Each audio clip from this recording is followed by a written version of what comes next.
स्थानिक आमदार किशोर जोरगेवार यांनी जो आपल्या पॉवरचा लोकप्रतिनिधी पदाचा दुरुपयोग करत आपल्या मित्राच्या घराला संरक्षण भिंत बांधून दिली, त्यामुळे त्यांनी आपल्या पदाचा दुरुपयोग केला म्हणून त्यांनी त्याचा राजीनामा द्यावा स्वतःच्या पदाचा। त्यासोबतच त्या ज्या अधिकाऱ्याने बहुरिया हे अधिकारी आहे त्यांनी हे संपूर्ण कार्यक्रम राबवला, म्हणजे कुठल्याही प्रकारची महानगरपालिकेची परवानगी न घेता, कुठल्याही प्रकारची आपत्ती व्यवस्थापनाचे निकष न पाहता तो नाला बांधला, नाल्याचं अतिक्रमण केलं, त्याच्या संदर्भात डोळे जाग गेले, बिलं काढले, सगळं केलं। त्यामुळे बहुरिया यांची पण भूमिका अत्यंत महत्वाची आहे, यामध्ये त्यांचं सुद्धा निलंबन करण्यात यावं। त्याच सोबत आज विधानसभेमध्ये हा मुद्दा गाजला। स्थानिक आपले बल्लारपूरचे आमदार सुधीरभाऊ मुनगंटीवार यांनी आणि काँग्रेसचे विजयभाऊ वडेट्टीवार यांनी सुद्धा हा मुद्दा मांडला।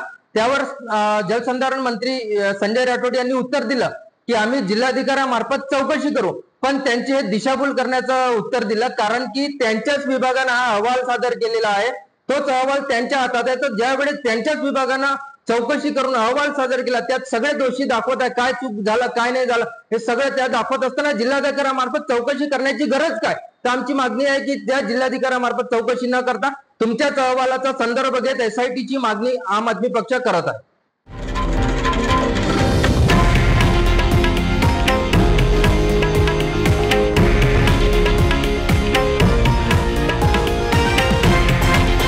हे आहे देशातील नंबर 1 न्यूज नेटवर्क आणि आपण पाहत आहात TV9 मराठी, एकमेव।